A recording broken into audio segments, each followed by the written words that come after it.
안녕하세요. 크립토TV입니다.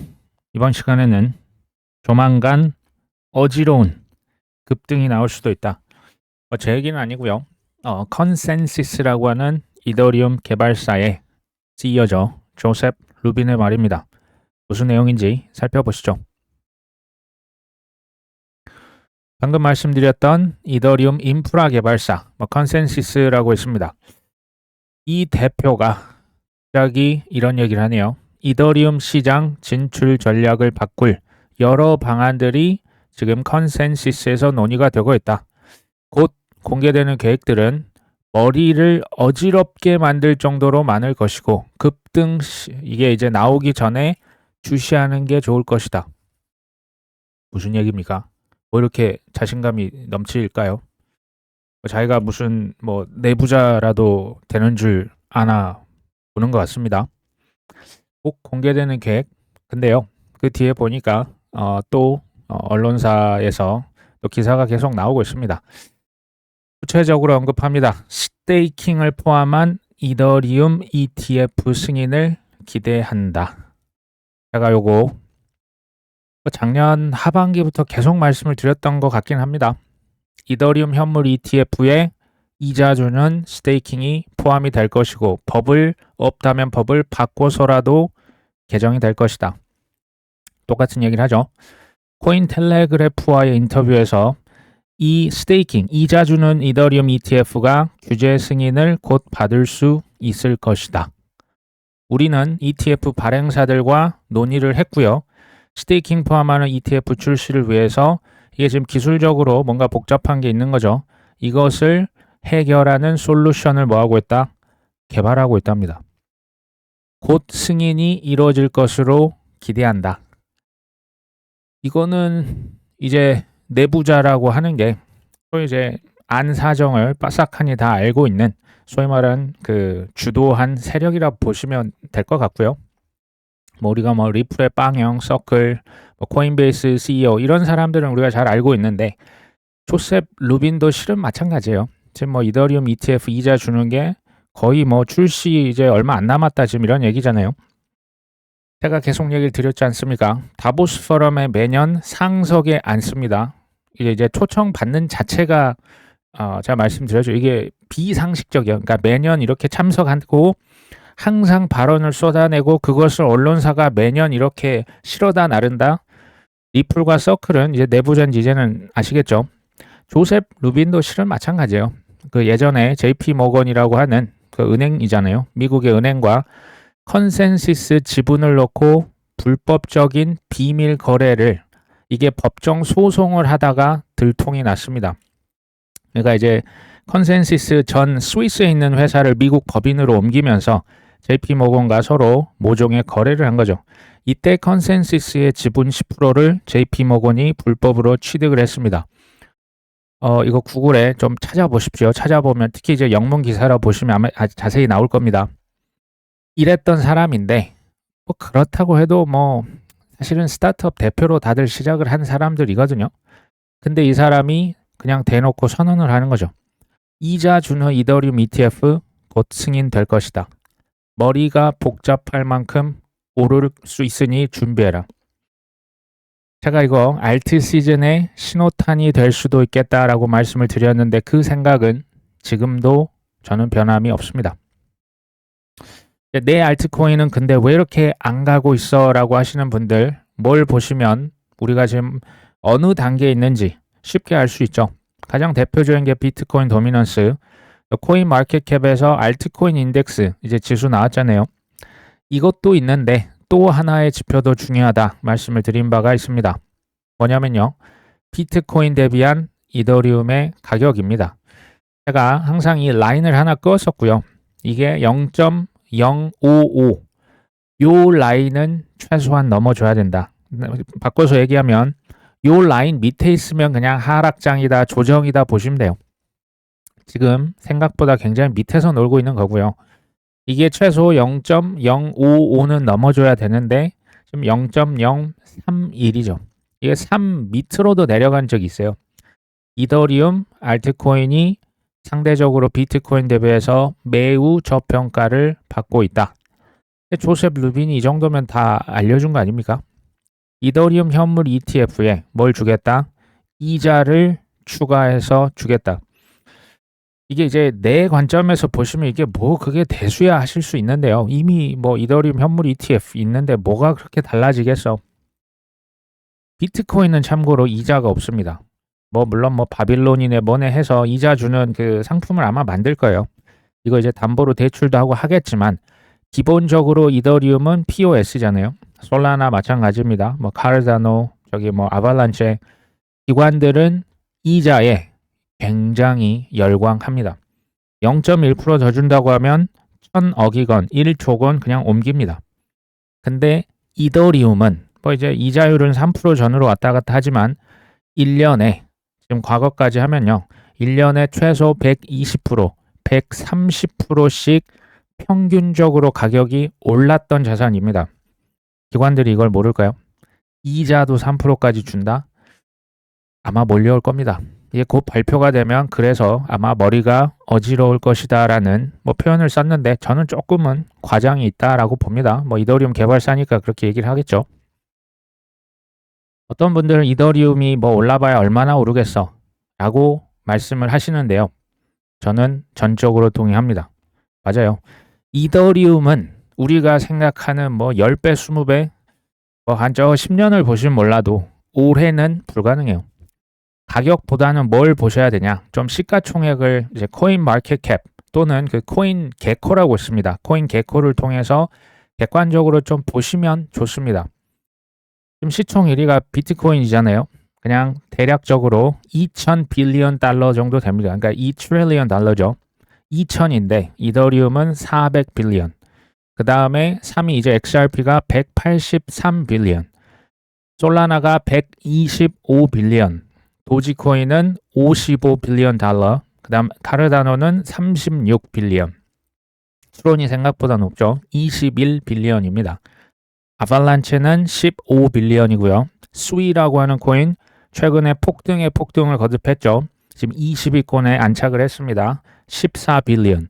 스텔라도 13 빌리언. 헤데라도 실은 엄청 올랐죠. 12.6 빌리언. 시총 지금 20위에 랭크가 되어 있는 게 시바이누 12 빌리언 정도 합니다.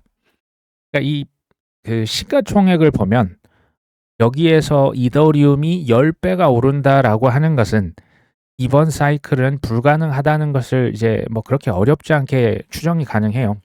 우리 돈으로 바꿔보시면 시가총액 기준 비트코인이 대략 한 3,000조 원 정도 하거든요. 이더리움은 600조 원 정도 합니다. 그럼 비트코인은 여기서 그냥 이게 합리적인 저는 추정이라고 보는 거예요. 기대값이 비트코인 여기서 한 2배 정도 가면 많이 오르겠네. 이더리움은 한 3배 정도, 솔라나는 한 4배 정도, 요 정도가 합리적이라는 거예요. 근데 물론 이제 밑으로 시가총액 뭐 50이, 100이, 200이로 가면 이 뒤에 공이 하나가 더 붙을 수 있지만 잘 팔 수 있는 타이밍을 놓치면 다 날아가는 겁니다. 장단점이 있는 겁니다. 비트코인, 이더리움은 제가 볼 때 개인 투자자들을 지금 위한 코인은 저는 아니라고 봐요. 물론 이것을 사셔서 오랫동안 묵힌다? 저는 그게 베스트라고 봅니다. 근데 대부분의 코인 투자자들은 10년 보고 투자하는 사람이 솔직히 몇이나 있을까요? 전 거의 없다고 봅니다. 부자들이 본인들의 이미 쌓아놓은 부를 지키는데 최고의 자산이 비트코인입니다. 그 다음 이더리움은 이제 그 이자를 여기까지 줄 수가 있으니 비트와 이더는 부자들, 대기업들, 국가들, 또 억만장자들이 아마도 앞으로도 계속 쌓아놓고 사용을 할 것으로 저는 추정을 합니다. 이더리움이 오르면 뭐 어떤 일이 벌어질까요? 사실 그동안은 솔라나, 또 솔라나 위에 얹혀져 있던 밈코인, 뭐 AI, 뭐 이런 코인들은 많이 올랐죠. 뭐 AI 에이전트도 있었죠. 이더리움은 뭐 죽었다, 뭐 망했다, 뭐 똥코인, 쉬코인이다, 뭐 이런 별 이제 모욕적인 발언을 실은 들었죠. 사실입니다. 근데 이더리움의 급등이 저는 결국 나올 거라고 봅니다. 급등, 그러니까 이전에 최고점은 최소한 돌파를 해줘야 되는데 아직 형편없이 이제 뒤처져 있는 거죠. 이더리움이 급등을 하고 이전 최고점을 넘고 포모가 도진다면 저는 알트 시즌 2단계가 시작될 수 있다라고 봅니다. 자, 그렇게 되면 뭐 이더리움은 크게 뭐 여기서 2배, 3배가 이제 몸집이 크니까요. 생각보다는 더 많은 자금이 당연히 필요합니다. 근데 우리가 지금 투자해놓고 조금 시무룩했던 코인들, 특히 이더리움 레이어 2, 또 이더리움 클래식 이런 코인들도 그때 가서는 저는 어느 정도 오를 수 있다라고 봐요. 왜냐하면 이더리움이 막 오르면 사람들이 이더리움을 물론 사시겠지만 비트코인 이더리움을 사자니 뭐 1억 6천만 원, 뭐 2억 원, 이더리움도 뭐 500만 원, 600만 원, 이건 좀 아닌 것 같고 솔라나와 XRP를 사자니 이제 차트는 보통 이제 업비트에서 다들 보시잖아요. 너무 올랐는데 너무 심한 거 아니야? 왠지 손이 안 갈 것 같습니다. 예전에 뭐 리플 200원, 300, 2017년도에 뭐 그때야 샀지만 지금은 모르겠어요. 그 다음에 아직 좀 뭐 덜 오른 거 없나? 아마 개인 투자자들은 이렇게 보고 특히 밈 코인들 많이 이제 몰려올 거라고 세력들이 지금 판을 깔아놓고 지금 기다리고 있는 겁니다. AI 코인, 뭐 RWA 코인 이런 코인으로 돈이 몰려들 것이다. 근데 그 유동성이 밑으로 흐르면 결국 이더리움 레이어 2, 뭐 이더리움 클래식 같은 이전에 수혜를 못 받았던 이더리움 계열의 코인에도 돈이 결국에는 들어올 것이다. 뭐 묻지도 따지지도 않고 지금 막 사자 뭐 이런 얘기가 전혀 아닙니다.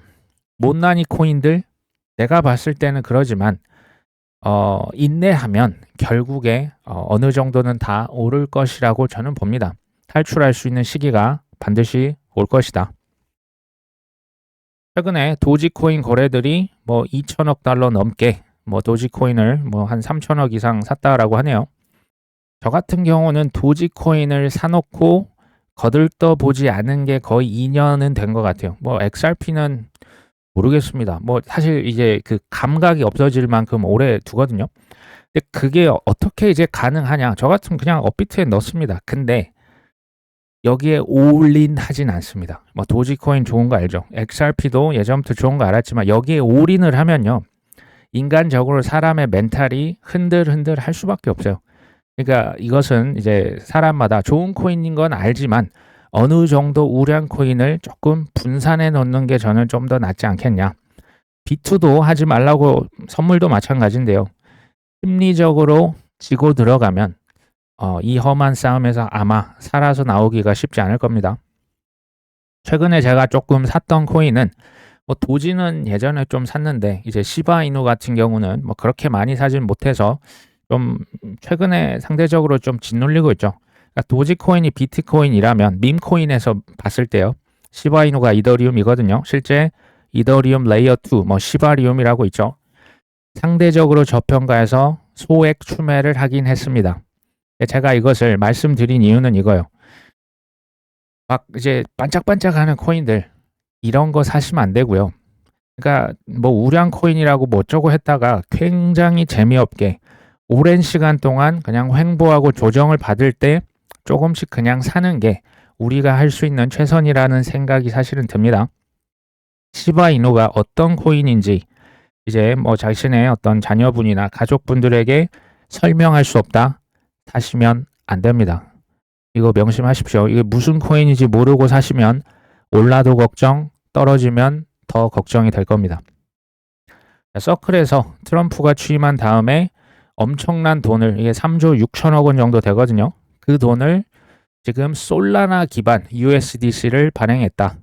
뭐 USDC를 계속 찍어서 뭐 수천억씩 찍었죠. 엄청 찍었습니다. 이게 어디로 갔다? 지금 솔라나 위에서 많이 발행을 했다. 근데 혹시 그거 아십니까? 세력들, VC들 제일 많이 들고 있는 코인 중 하나 뭔지 아십니까? 솔라나입니다. 저는 트럼프의 밈 코인 이거 솔라나 위에 얹었잖아요. 왜 솔라나 위에서 서클에서 그렇게 많은 USDC를 발행했을까요? 사실 누구 때문에 트럼프가 대통령 됐습니까? 뒤에서 밀어주고 있는 세력이죠. 그 세력들에게 저는 어느 정도 감사의 의미가 있을 것이다 라고까지 보고 있습니다. 뭐 물론 저의 개인적인 생각입니다.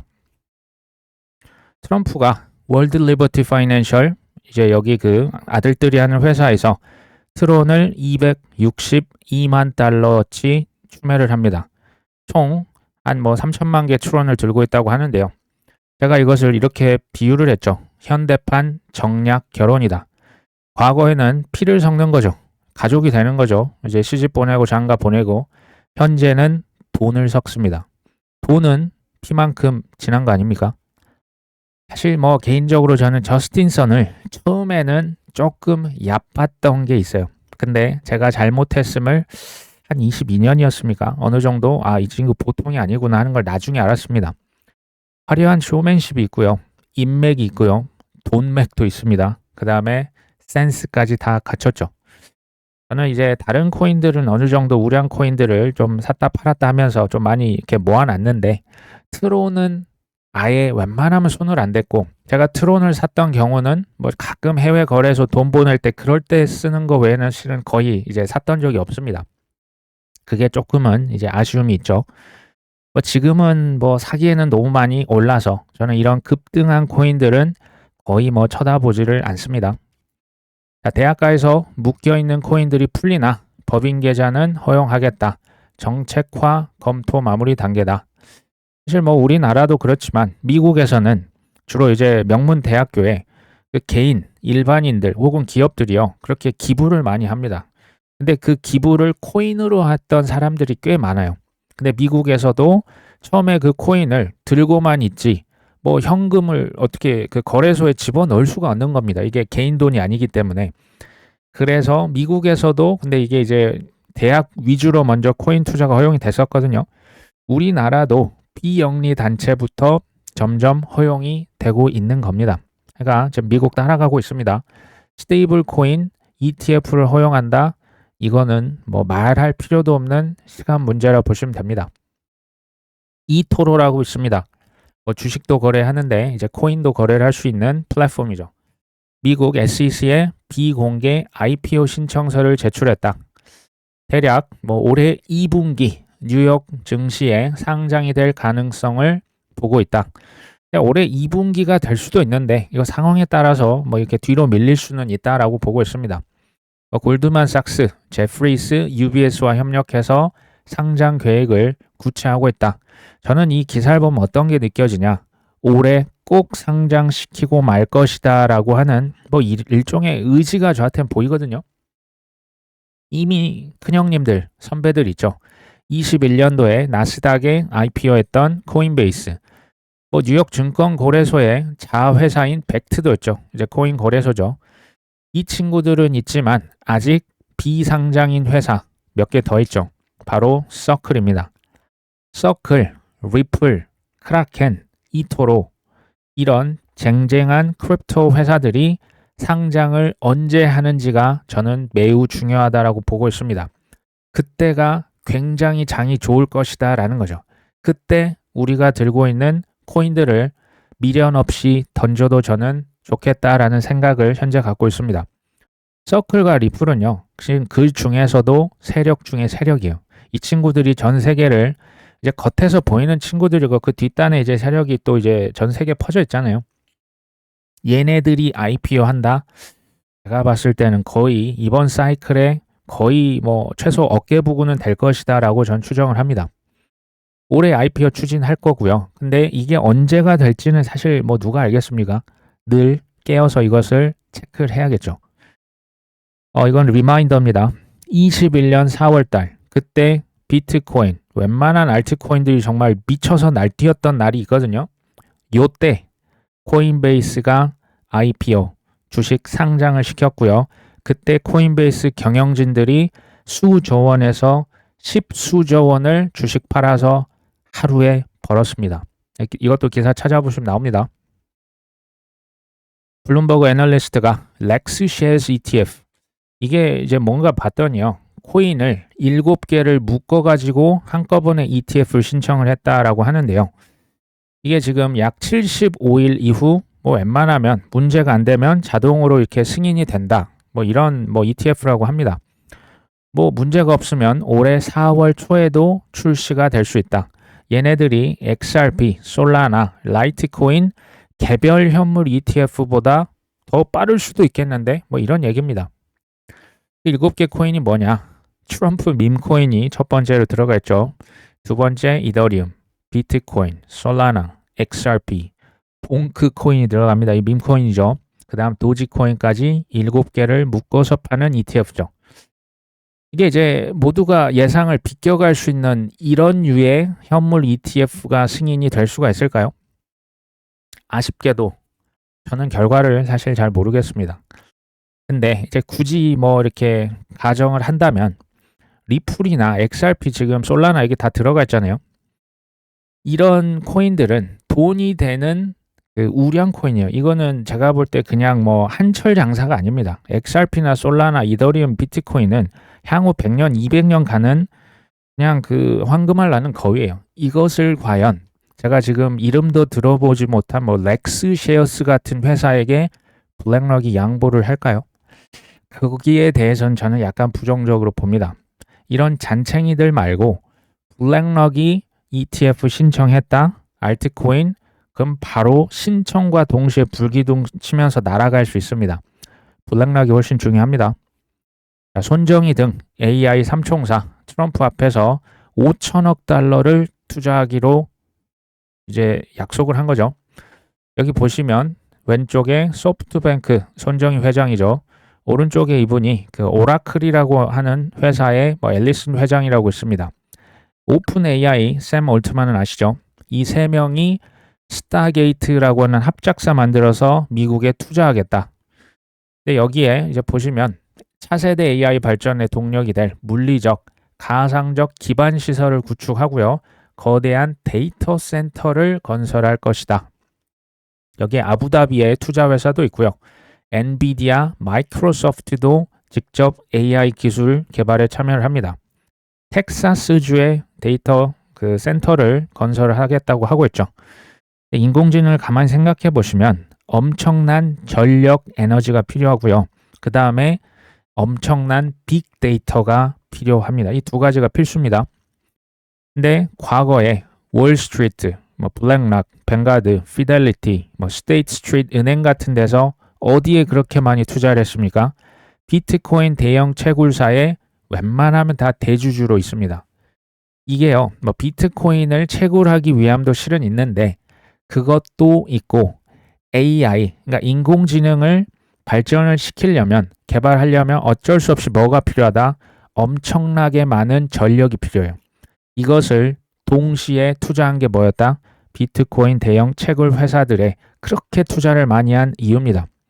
지금 미국 그 트럼프 대통령이 크립토 찰, 그 다음에 AI 찰, 그 황제죠. 이 두 가지의 지금 황제를 딱 그 데이비드 sak스라고 하는 친구를 앉혀놨죠. 이것을 우연이라고 보시면 안 됩니다. 문제가 있어요. 빅데이터, 뭐 CBDC. 사실 기술 자체는 중립이잖아요. 그것을 사용하는 사람이 나쁜 마음 먹으면 범죄가 되는 겁니다. 이 우리의 데이터를 국가는 통제하는데 기업들은 우리한테 돈을 벌 수 있는, 그냥 자기들 이윤을 확보하는데 악용할 수 있는 가능성이 있는 겁니다. CBDC도 마찬가지고요. 굉장히 편리한 세상이 될 겁니다. 근데 사생활은 점점 없어지고 실물 경제는 앞으로 계속 쪼그라들 겁니다. 특히 미국의 이제 다른 나라보다 미국에 지금 다 지금 몰아주는 분위기거든요. 이런 디지털 사회가 되겠죠. 그렇게 저는 미래를 좋게 보고 있지는 않습니다. 트럼프의 차남이 미국의 크립토에 베팅하라. 우리의 시장, 에너지, 기술, 코인에 베팅하라. 저는 올해 어쨌든 코인러 우리들에게 최고의 기회가 찾아올 것이라고 확신을 합니다.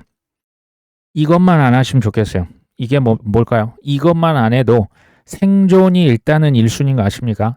우리가 다들 막 머릿속에 10배, 20배, 50배, 100배 그렇게 생각하시는데요. 생존율은 굉장히 낮을 겁니다. 또 5% 전 미만으로 봅니다. 수익까지도 가져갈 수, 어떻게 하면 이게 될 것이냐. 짧은 시간 안에 큰 돈을 한 번에 벌려고 하는 생각을 버리십시오. 제가 봤을 때 투자 경력이 뭐 한 2년, 3년, 뭐 이 몇 년 이내라면 제가 볼 때 이 말이 무슨 말인지 아마 잘 모르실 겁니다. 투자 시장은요, 인내심이 없는 사람, 무지한 자, 탐욕에 취한 자들 무자비하게 죽입니다. 오징어 게임 보시면 그 게임에서 딱 탈락하는 순간 뭐 죄송합니다. 저 좀 살려주세요 하면 살려주던가요? 그냥 가차없이 쏩니다. 그게 투자 시장입니다. 그러면 이 반대로 하면 성공하겠죠. 어떻게 하면 될까요? 무지하지 않으려면요. 한 10,000시간 이상 쏟으십시오. 10,000시간이라고 하는 게 잘 와닿지 않으실 수 있는데 하루 3시간 공부를 하는 것을 하루도 1년에 쉬지 않고 10년 하시면 됩니다. 아니면 하루에 10시간 하면 3년에도 끝내실 수 있습니다. 그 정도로 저는 공부가 중요하다고 말씀을 드리고요. 통찰력을 반드시 갖추셔야 돼요. 근데 재밌는 것은 통찰력은 성공에서 나오지 않습니다. 통찰력은 어디서 나올까요? 실패와 어깨동무를 항상 나란히 하고 있습니다. 사람이 실패를 했을 때 내가 왜 실패했지 굉장히 아파야 됩니다. 그래야 자신의 과거의 행적을 돌아보면서 반성하거든요. 그 다음에 용기와 절제, 제가 계속 강조를 했습니다. 용기를 내야 될 때, 다 쪼그라들 때 과감하셔야 되고요. 다 취했을 때 그냥 파티장 문 밖으로 화장실 가는 척하면서 그냥 나가셔야 됩니다. 마지막으로 인내죠. 포기하면 결과는 없을 겁니다. 부모들이 보통 이제 자식들 진로 이렇게 상담을 할 때 너는 내가 갔던 길을 좀 안 갔으면 좋겠다. 왜냐하면 아빠가 가봤는데 야, 이 길은 너무 힘들어. 그러니까 너는 다른 거 해. 근데 그거 아십니까? 다른 것도 다 힘듭니다. 어쨌든 이런 경향이 있어요. 저도 우리 구독자분들이 웬만하면 그래서 코인 투자는 좀 안 하셨으면 좋겠어요. 이건 사실 진심입니다. 근데 지금 여기까지 오셨다. 그러니까 최근에 이렇게 오신 게 아니고 과거부터 고생도 하시고 여러 가지 그 5만 가지 실수도 하시고 실패도 하시면서 지금 여기까지 오셨다면 이왕 여기까지 왔다면요. 죽을 각오로 끝까지 덤비십시오. 절대적으로 겸손하셔야 되고요. 조금 돈 벌었다고 주변에 절대 자랑하지 마십시오. 특히 내가 코인 몇 개 들고 있는데 얼마 투자했는데 이런 얘기 하시면 제가 반응을 딱 2가지로 봅니다. 엄청난 시기와 질투를 받고 그 욕을 먹든지 아니면 하여튼 좋을 거 없습니다. 좋을 거 없기 때문에 그냥 조용히 하시고 잘 하셔서 그냥 올해 적당히 잘 빠져나가시면 됩니다. 오늘 방송 여기까지 합니다. 끝까지 시청해 주셔서 감사합니다.